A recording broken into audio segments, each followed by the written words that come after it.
Karma, a yogi's guide to crafting your destiny. कर्म, एक योगी की दृष्टि से अपने भाग्य को गढ़ने की कला। लेखक सद्गुरु। भाग 1। कर्म क्या है? भ्रमों से परे एक योगी की दृष्टि। हम जो कुछ भी करते हैं, सोचते हैं, महसूस करते हैं, वो सब कुछ कर्म है। लेकिन क्या कर्म का अर्थ केवल अच्छे या बुरे काम करना है, या फिर ये जीवन को रचने वाला एक अदृश्य उपकरण है? आज हम इस रहस्यमय शब्द कर्म की परतों को खोलेंगे, एक योगी की दृष्टि से। सद्गुरु हमें सिखाते हैं कि कर्म कोई दंड नहीं, बल्कि एक सृजन का उपकरण है, जिसे समझकर हम अपना भाग्य स्वयं रच सकते हैं। 1.1 कर्म, एक परिचय। कर्म शब्द का अर्थ सिर्फ क्रिया है, कुछ भी जो आप करते हैं। सिर्फ शरीर से नहीं, जो आप सोचते हैं वो भी कर्म, जो आप महसूस करते हैं वो भी कर्म। सद्गुरु कहते हैं, Karma is not about morality. It is about memory. हर क्रिया, हर विचार, हर भावना हमारे भीतर एक स्मृति छोड़ती है। ये स्मृति ही कर्म शरीर बनाती है। 1.2 अच्छे और बुरे कर्म का मिथक। बहुत से लोग सोचते हैं, किसी की मदद की अच्छा कर्म, किसी को दुख पहुंचाया बुरा कर्म। पर सद्गुरु कहते हैं, ये सोच कर्म को नैतिकता में सीमित कर देती है। वास्तव में कोई कर्म इंट्रिंसिकली अच्छा या बुरा नहीं होता, वो आपको कैसे प्रभावित करता है यही उसका परिणाम है। उदाहरण, यदि आप किसी को गुस्से में थप्पड़ मारते हैं, कर्म केवल आपकी क्रिया नहीं है, वह क्रिया के पीछे की भावना, इरादा और चेतना भी है। 1.3 कर्म शरीर, स्मृति का भंडार। मनुष्य के पास 4 प्रकार के शरीर होते हैं। 1. स्थूल शरीर, physical body. 2. मानसिक शरीर, मेंटल बॉडी। 3. प्राणिक शरीर, एनर्जी बॉडी। 4. कर्म शरीर, karmic body. कर्म शरीर वह सूक्ष्म हिस्सा है जो आपके हर अनुभव, हर क्रिया, हर प्रतिक्रिया को स्मृति के रूप में संग्रहित करता है। यह स्मृति ही आपके भविष्य की प्रवृत्तियां, पसंद नापसंद और जीवन की दिशा तय करती है। 1.4 आप कर्म के गुलाम हैं जब तक आप जागरूक नहीं होते। सद्गुरु कहते हैं, अगर आप जागरूक नहीं हैं तो आप अपने पुराने कर्मों की रिपीटिंग मशीन बन जाते हैं। जैसे बार बार एक जैसी गलती, रिश्तों में एक ही तरह की समस्याएं, भीतर एक गहरी बेचैनी, इन सब के पीछे अज्ञात कर्म की छाया होती है। पर आप बदल सकते हैं यदि आप सतर्क हो जाएं। 1.5 क्या हम अपना भाग्य बदल सकते हैं? जी हाँ, कर्म कोई सजा नहीं है, बल्कि आपके पास का टूल है। You are the maker of your destiny. Karma is your blueprint. जब आप जागरूकता से कर्म करते हैं तो आप अपनी आदतें बदल सकते हैं, आप पुराने संस्कारों को शुद्ध कर सकते हैं, आप अपनी चेतना को ऊपर उठा सकते हैं। तभी कर्म बंधन नहीं रहता, वह मुक्ति का साधन बन जाता है। 1.6 कर्म से खेलने की पहली सीढ़ी, जागरूकता। कर्म को बदलने का पहला कदम, ध्यान, meditation, स्वनिरीक्षण, self reflection, कृतज्ञता, gratitude, साक्षी भाव, witnessing. यदि आप हर दिन की शुरुआत में 5 मिनट अपने विचारों को देखें, अपनी क्रियाओं की जड़ को समझें, तो आप धीरे धीरे एक सजग सर्जक बनते हैं। अंतिम शब्द, भाग 1 का समापन। कर्म कोई सजा नहीं है, कर्म कोई रुकावट नहीं है, कर्म कोई पाप पुण्य की गणना नहीं है। कर्म एक अवसर है, एक शक्तिशाली यंत्र जिससे आप अपने भीतर के ब्रह्मांड को साकार कर सकते हैं। अगला भाग, कर्म शरीर और स्मृति, कैसे आपका अतीत आपका भविष्य बनाता है। भाग 2, कर्म शरीर और स्मृति, कैसे आपका अतीत आपका भविष्य बनाता है। आपके जीवन के निर्णय, आपके व्यवहार, आपकी आदतें, क्या ये सब सच में आपके चॉइस हैं? या कहीं ऐसा तो नहीं कि ये सब आपके भीतर छुपी हुई स्मृतियों और संस्कारों की रील है जो बार बार वही नाटक दोहरा रही है? आज हम जानेंगे कर्म शरीर और स्मृति की अदृश्य ताकत को, जो हमारी नियति को हर पल लिख रही है, बिना हमारी अनुमति के। 2.1 कर्म शरीर क्या होता है? सद्गुरु बताते हैं कि आपका शरीर केवल मांस और हड्डियों से नहीं बना है, ये स्मृति की गठरी है। आपका कर्म शरीर यानी कार्मिक बॉडी एक अदृश्य संरचना है जो हर कर्म, शारीरिक, मानसिक, भावनात्मक की स्मृति जमा करती है, हर प्रतिक्रिया, हर सोच, हर भावना का रिकॉर्ड रखती है। ये शरीर ही तय करता है कि आपकी सोच किस दिशा में जाएगी, आप कौन से निर्णय लेंगे, कौन सी आदतें बार बार दोहरेंगी। 2.2 ये स्मृति कैसे बनती है? जब भी आप कोई कार्य करते हैं, सोचते हैं या महसूस करते हैं, तो वो ऊर्जा का एक प्रभाव छोड़ता है। ये प्रभाव एक सूक्ष्म स्तर पर दर्ज हो जाता है। जैसे एक हार्ड ड्राइव में डेटा सेव होता है, वैसे ही आपकी चेतना में कर्म सेव हो जाता है। उदाहरण, अगर कोई आपको धोखा देता है और आप उसमें डूब जाते हैं, वो अनुभव आपके भीतर एक संस्कार इंप्रेशन छोड़ जाता है जो भविष्य में अविश्वास, डर या क्रोध के रूप में सामने आता है। 2.3 संस्कारों की चक्रव्यूह। संस्कार यानी बिहेवियरल इंप्रेशंस, हमारे भीतर की टेंडेंसीज। बार बार एक जैसी प्रतिक्रियाएं, सोच या क्रिया सब संस्कारों की देन है। Your karmic memory is not destiny, but if you are unconscious of it, it becomes your destiny. Sadhguru? यह एक चक्र है, कर्म स्मृति संस्कार, फिर वही कर्म और फिर वही अनुभव। इसे तोड़ने के लिए चाहिए जागरूकता और योग। 2.4 स्मृति के प्रकार सद्गुरु की दृष्टि से। सद्गुरु कहते हैं कि 3 प्रकार की स्मृतियां हमारी चेतना में होती हैं।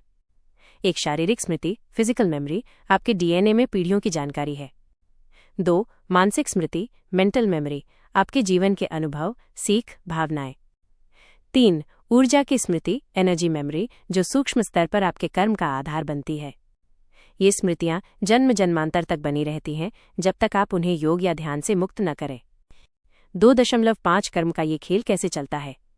हर बार जब आप कोई काम करते हैं, वो स्मृति पैदा करता है और वो स्मृति फिर आपकी भविष्य की चॉइस को निर्देशित करती है। यह एक कार्मिक लूप है। क्रिया, एक्शन, स्मृति, मेमोरी, संस्कार, इंप्रेशन, प्रवृत्ति, टेंडेंसी, नई क्रिया। यदि आप सजग नहीं हैं तो आप बस पुराने कार्यक्रम का दोहराव बनकर रह जाते हैं। 2.6 क्या ये नियति है? बहुत लोग सोचते हैं अगर मेरे कर्म ही मेरी नियति बना रहे हैं तो मैं कर ही क्या सकता हूं। लेकिन सद्गुरु साफ कहते हैं, कर्म कोई जेल नहीं है, यह आपका औजार है। कर्म की स्मृति को प्रभावशाली, सुंदर और स्वतंत्रता देने वाला बनाया जा सकता है। आप अगर वर्तमान में पूरी चेतना से उपस्थित हो जाएं तो आप कर्म की उस प्रोग्रामिंग को रीराइट कर सकते हैं। 2.7 स्मृति से मुक्ति कैसे पाएं? 1 ध्यान और साक्षी भाव, मेडिटेशन और विटनेसिंग। आप अपनी यादों से दूरी बनाते हैं। आप अपने कर्म को पहचानते हैं लेकिन उसमें उलझते नहीं। 2 कृतज्ञता का अभ्यास, ग्रैटिट्यूड, स्मृति को सकारात्मक ऊर्जा में बदलता है। 3 स्वीकृति और क्षमा, एक्सेप्टेंस और फॉरगिवनेस, नकारात्मक कर्मों की ऊर्जा को शुद्ध करता है। 4 सतत सेवा, कर्मा योगा, दूसरों की सेवा करके आप अपने कर्म को शुद्ध करते हैं। भाग 2 का समापन। आपका अतीत आपका मार्गदर्शक हो सकता है पर वो आपका मालिक नहीं है। यदि आप चेतना से जीना सीख लें तो आप अपने कर्म शरीर के असर से मुक्त होकर स्वतंत्र रूप से अपने भविष्य की रचना कर सकते हैं। अगला भाग 3 एक योगी का दृष्टिकोण, कर्म से परे जाना और मुक्त होना। भाग 3 योगी का दृष्टिकोण, कर्म से परे उठने की कला। कर्म हमें बांधता है, ये हमने सुना है, लेकिन क्या कोई ऐसा भी होता है जिसे कर्म बांध नहीं पाता? जी हाँ, वो है एक योगी। एक योगी कर्म से ऊपर उठता है क्योंकि वो जानता है कि कर्म उसके लिए एक उपकरण है, न कि उसकी नियति। आज हम सद्गुरु की दृष्टि से समझेंगे कि योग की साधना कर्म से मुक्ति की राह कैसे बनती है। 3 एक योग का वास्तविक अर्थ। योग का अर्थ सिर्फ शारीरिक अभ्यास नहीं है। योग का शाब्दिक अर्थ है एकता, यौगिकता, मिलन। शरीर और चेतना का मिलन, भीतर और बाहर का विलय, व्यक्तिगत और ब्रह्मांडीय अस्तित्व का समर्पण। सद्गुरु कहते हैं, A yogi is not someone who has renounced life, but someone who has embraced it in its totality. 3.2 कर्म से ऊपर उठने का अर्थ है। ज्यादातर लोग कर्म के द्वारपाल हैं, लेकिन योगी बन जाता है कर्म का मालिक। इसका अर्थ है कर्म को भोगना नहीं, कर्म को दिशा देना। वो अपनी क्रियाओं को चेतना से करता है, न कि संस्कारों से। 3.3 सजगता, अवेयरनेस ही साधन है। सद्गुरु स्पष्ट करते हैं, आप जो भी कर रहे हैं यदि वो संपूर्ण सजगता से किया जाए तो वो कर्म बंधन नहीं बनता। उदाहरण, यदि आप किसी से बात करते समय पूर्ण जागरूकता में हैं तो वो क्रिया आपकी चेतना को प्रभावित नहीं करेगी। लेकिन अगर आप स्वचालित प्रतिक्रियात्मक मोड में हैं तो वही कर्म स्मृति बनकर भविष्य तय करेगा। योगी सजगता से कर्म करते हैं, इसलिए वे उससे बंधते नहीं। 3.4 ध्यान और कर्म के बीच का संबंध। ध्यान, मेडिटेशन, वो प्रक्रिया है जहां आप कर्म से पीछे हटते हैं और साक्षी भाव में स्थित हो जाते हैं। आप करते हैं लेकिन उसमें डूबते नहीं। आप अनुभव करते हैं लेकिन उसमें उलझते नहीं। यह स्थिति व्यक्ति को कर्म से परे ले जाती है। एक योगी कर्म करता है लेकिन उससे जुड़ता नहीं, परिणाम की परवाह किए बिना निष्काम भाव से कर्म करता है।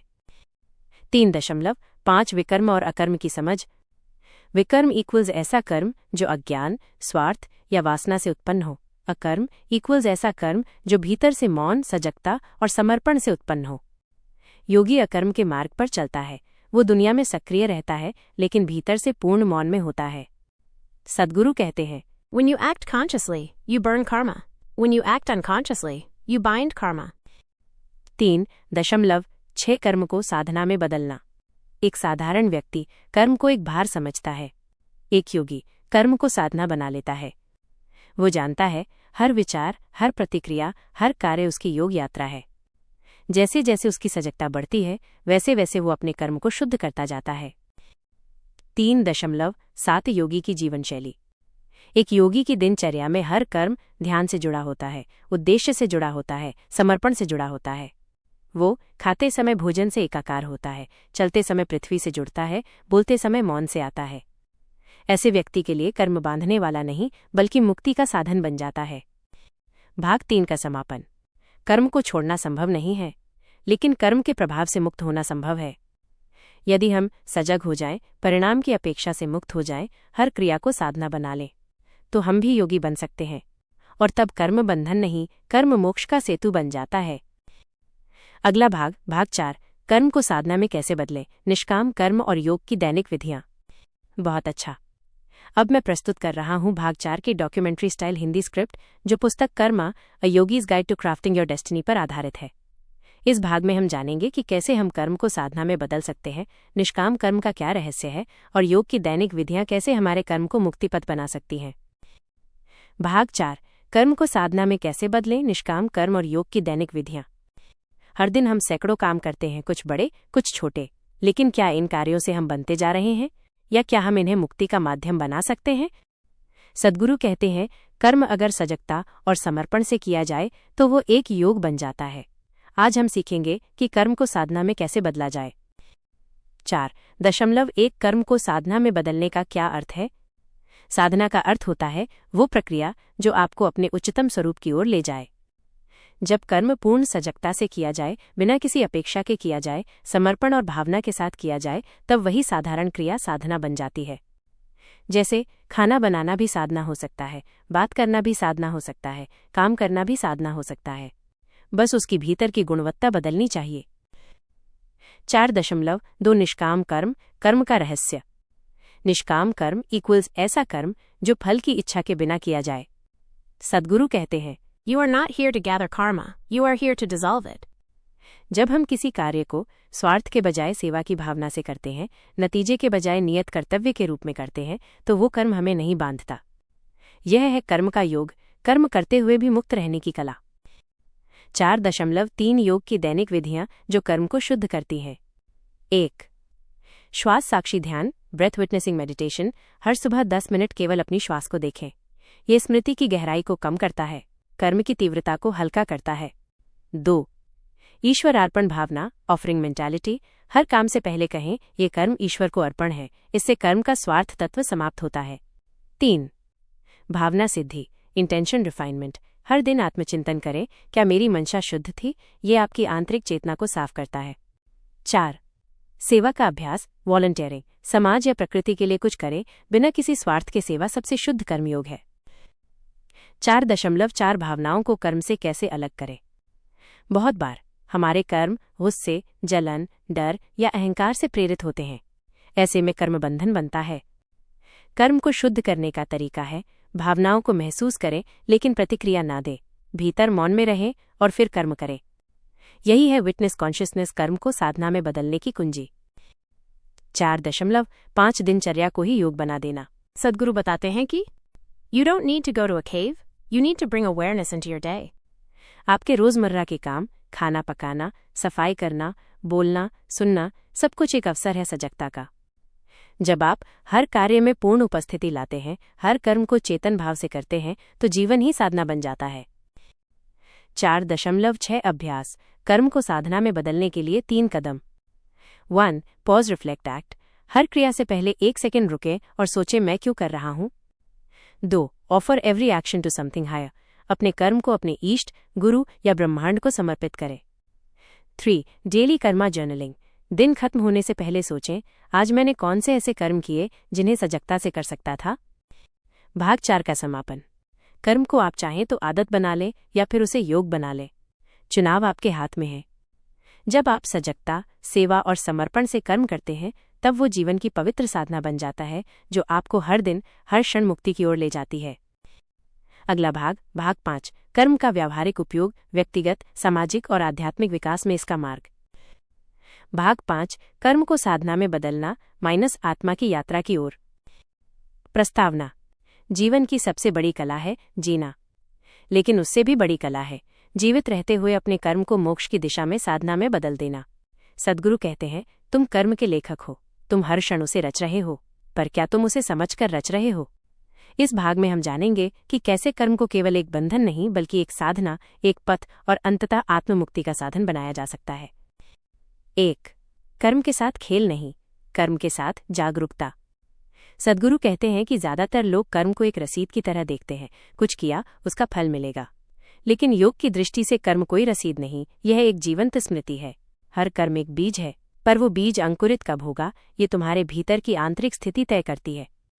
यानी कर्म के बीज हर वक्त अंकुरित नहीं होते, वे भीतर संचित रहते हैं, और जैसे ही तुम अनजाने में उन्हें पोषण देते हो वे जीवन का हिस्सा बन जाते हैं। इसलिए पहला कदम है कर्म को करने से पहले जागरूक होना। 2. कर्मयोग, क्रिया को ध्यान में बदलना। सद्गुरु कर्मयोग को मुक्ति का साधन कहते हैं, अगर वो सही तरीके से किया जाए। कर्मयोग का सार। जो कुछ भी कर रहे हो पूरे समर्पण, चेतना और ध्यान के साथ करो, बिना फल की चिंता किए। उदाहरण, यदि आप खाना बना रहे हैं उसे एक ध्यान बनाओ। हर कटा हुआ टमाटर, हर छींटा मसाला, हर चूल्हे की आंच, सब में जागरूकता रखो। ये साधारण कर्म को यौगिक कर्म में बदल देता है। 3. कर्म की 3 परतें जानना जरूरी है। सद्गुरु हमें कर्म के 3 स्तर समझाते हैं।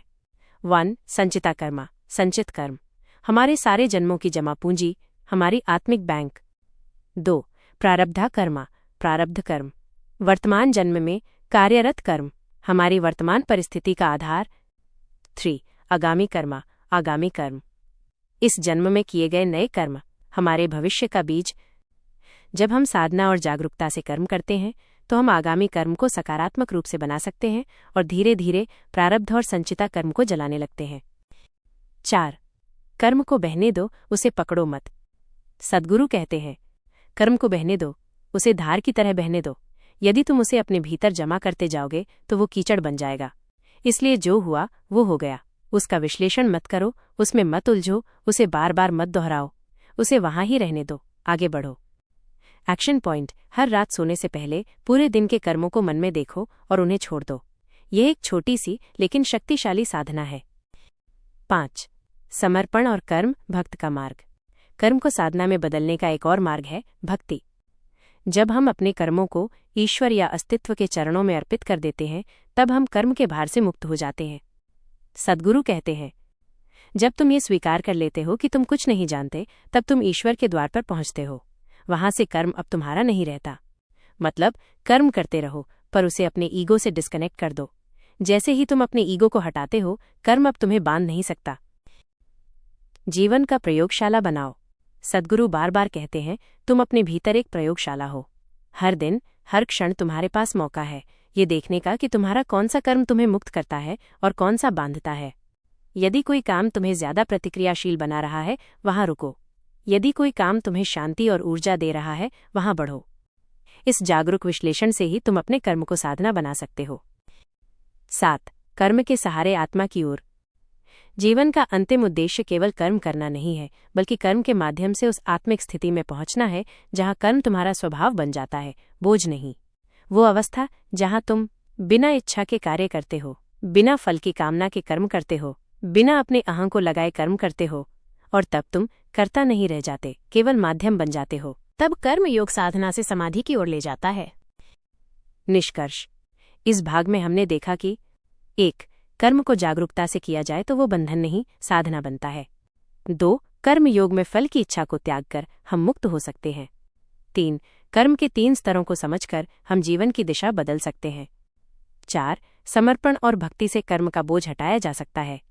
5. हर इंसान अपने भीतर ही अपनी प्रयोगशाला बना सकता है। 6. अंततः कर्म आत्मा को मुक्त करने का सबसे प्रभावशाली मार्ग है यदि उसे चेतना से जिया जाए। भाग 6. अपने भाग्य के निर्माता बनो। प्रस्तावना अंतिम यात्रा की शुरुआत। अब तक की यात्रा में हमने जाना कि कर्म कोई सजा या इनाम नहीं है बल्कि हमारी चेतन क्रियाओं का परिणाम है।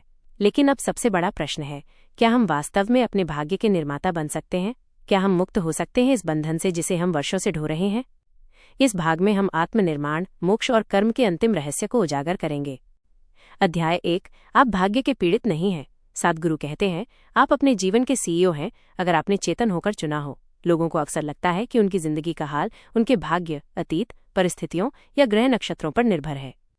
लेकिन सद्गुरु स्पष्ट करते हैं, कर्म आपको पीड़ित नहीं बनाता, केवल बेहोशी में जीना बनाता है। अगर आप जागरूक होकर हर क्षण प्रतिक्रिया देना शुरू करें तो आपके कर्म का चक्र टूटना शुरू हो जाता है। यही है इनर इंजीनियरिंग की शुरुआत। अध्याय 2। कर्म से मुक्ति कैसे? पहला रास्ता, साक्षी भाव में जीना। जब आप अपने विचारों, भावनाओं और कार्यों को देखना शुरू करते हैं बिना प्रतिक्रिया के, तो आप उनके गुलाम नहीं रहते। यह स्थिति साक्षी भाव कहलाती है, जहां आप कर्म के खेल को देखने वाले बन जाते हैं, खेलने वाले नहीं। जैसे कोई अभिनेता मंच पर अभिनय कर रहा हो, लेकिन भीतर से जानता है कि वो भूमिका है, वो वास्तविक नहीं। दूसरा रास्ता, कर्म को कर्मयोग में बदलना। जब हम हर क्रिया को पूर्णता, प्रेम और ध्यान से करते हैं, बिना फल की चिंता किए, तो वो क्रिया कर्म नहीं रहती, वो योग बन जाती है। Action with awareness dissolves Karma, action with attachment builds Karma. अध्याय 3। स्मृति और मोक्ष का रहस्य। सद्गुरु समझाते हैं कि कर्म सिर्फ क्रिया नहीं है, बल्कि वो स्मृति का संग्रह है जो हमारे शरीर, मन और ऊर्जा के स्तर तक गहराई से जुड़ी है। उदाहरण, कंप्यूटर की हार्ड ड्राइव हमारा शरीर और चित्त एक हार्ड ड्राइव की तरह है। हर अनुभव, हर सोच, हर भावना इसमें दर्ज है। यही स्मृति बार बार रिपीट पैटर्न्स बनाती है। जब तक हम इन पैटर्न्स को पहचान कर तोड़ते नहीं, हम मुक्त नहीं हो सकते।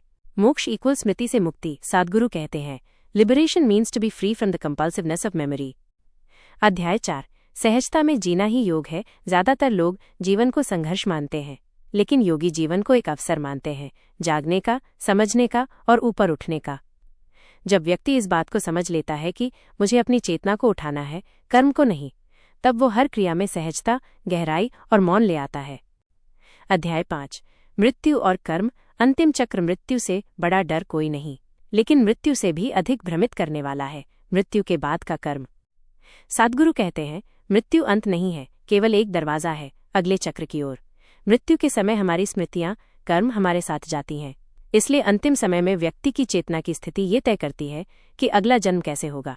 पुनर्जन्म का सूत्र, यदि मृत्यु के समय भय, लालच या वासना प्रमुख है, तो अगला जन्म उसी ऊर्जा में होगा।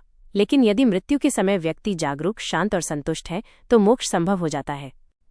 अध्याय 6। ध्यान। सबसे बड़ा कर्म विनाशक ध्यान केवल मानसिक शांति का माध्यम नहीं है। सद्गुरु कहते हैं, ध्यान आपको आपके कर्म से अलग करता है, एक नया जन्म इसी जीवन में। ध्यान की अवस्था में व्यक्ति उस स्मृति बॉडी को देखना शुरू करता है जिससे वह वर्षों से अंधा जुड़ा रहा। जब आप दृष्टा बनते हैं, तब कर्म बंधन टूटने लगते हैं। अध्याय 7। मोक्ष की ओर अंतिम मंजिल। सद्गुरु मोक्ष को कोई धार्मिक उद्देश्य नहीं मानते। यह केवल एक प्राकृतिक स्थिति है जहां आप कर्म के दायरे से बाहर आ चुके होते हैं। मोक्ष इक्वल्स पूर्ण स्वतंत्रता। ना भय, ना लालच, ना क्रोध, ना मोह, केवल मौन, केवल साक्षी, केवल आनंद। ये अवस्था योगी की होती है जो इस जीवन में रहते हुए भी जन्म मरण के चक्र से मुक्त हो चुका होता है। निष्कर्ष, अब तुम ही रचयिता हो। कर्म इक्वल्स चाबी है जो चाहे तो आपको कैद कर दे, और यदि होश में उपयोग करे तो स्वतंत्रता का द्वार खोल दे। अब तुम ही अपने जीवन के रचयिता हो। कर्म को साधो, नहीं तो कर्म तुम्हें साध लेगा। जीवन कोई स्क्रिप्ट नहीं है जिसे पहले से लिखा गया है। जीवन एक खुला कैनवस है जिसमें हर पल आप ब्रश चला सकते हैं। कर्म ही रंग है, चेतना ही कला है, और योग ही उसका सौंदर्य। भाग 7। शीर्षक, मोक्ष की ओर कर्म से परे, जीवन का सत्य। ये अंतिम भाग सद्गुरु के उस दृष्टिकोण की व्याख्या करता है जहां कर्म कोई जंजीर नहीं बल्कि एक साधना बन सकता है। यहाँ हम यह समझेंगे कि कैसे कर्म को भोग की प्रक्रिया से निकालकर मुक्ति का मार्ग बनाया जाए और कैसे मनुष्य अपने जीवन का पूर्ण स्वामी बन सकता है। 1। कर्म के पार जाने की अंतिम कुंजी। सद्गुरु कहते हैं कि मनुष्य कर्म से बंधा नहीं है, वह कर्म के प्रभाव में अचेतन रूप से जीता है, इसलिए बंधा हुआ महसूस करता है। यदि कोई व्यक्ति चेतन रूप से कर्म करना शुरू कर दे तो वही कर्म उसे बंधन से मुक्ति भी दे सकता है। हमारे सारे कर्म सिर्फ वर्तमान ही नहीं, हमारे भविष्य की संभावनाओं को जन्म देते हैं। लेकिन यदि हम किसी कर्म को करते समय पूरी तरह जागरूक हों तो हम उसमें उलझते नहीं। उदाहरण, जब आप गुस्से में आकर कुछ कहते हैं और फिर पछताते हैं, वो अचेतन कर्म है। लेकिन जब आप सोच समझकर शांत रहते हैं, वो चेतन कर्म है। यही मुक्ति की दिशा है। 2। कर्मयोग बनाम कर्म बंधन। यही वो स्थान है जहां सद्गुरु एक नई परिभाषा देते हैं। कर्मयोग का अर्थ है अपने हर कर्म को योग बना देना। यानी ऐसा कर्म जो आपकी चेतना को ऊंचा उठाए, न कि नीचे गिराए। बंधन तब बनता है जब कर्म लालच, भय या स्वार्थ से होता है, जब आप हर कर्म का परिणाम अपने पक्ष में चाहते हैं। योग तब बनता है जब आप कर्म को पूजा की तरह करते हैं, जब आपको सिर्फ कर्म से प्रेम होता है, न कि उसके फल से। 3. मुक्ति की ओर पहला कदम, जागरूक प्रतिक्रिया। एक योगी का जीवन इसलिए अलग होता है क्योंकि वह हर प्रतिक्रिया पर ध्यान देता है। अगर कोई आपको अपशब्द कहता है और आप तुरंत प्रतिक्रिया देते हैं, ये कर्म का बंधन है। लेकिन यदि आप सुनते हैं, समझते हैं और फिर शांति से उत्तर देते हैं, यही कर्म का योग है। सद्गुरु कहते हैं, आप हर रोज जो सोचते हैं, जो बोलते हैं और जो करते हैं, वो ही आपके अगले जीवन की नींव रखता है। 4. कर्म को ऊर्जा में बदलना, एक आंतरिक विज्ञान। सद्गुरु ये भी स्पष्ट करते हैं कि कर्म कोई न्यायालय नहीं है, ये एक जैविक और ऊर्जात्मक प्रक्रिया है।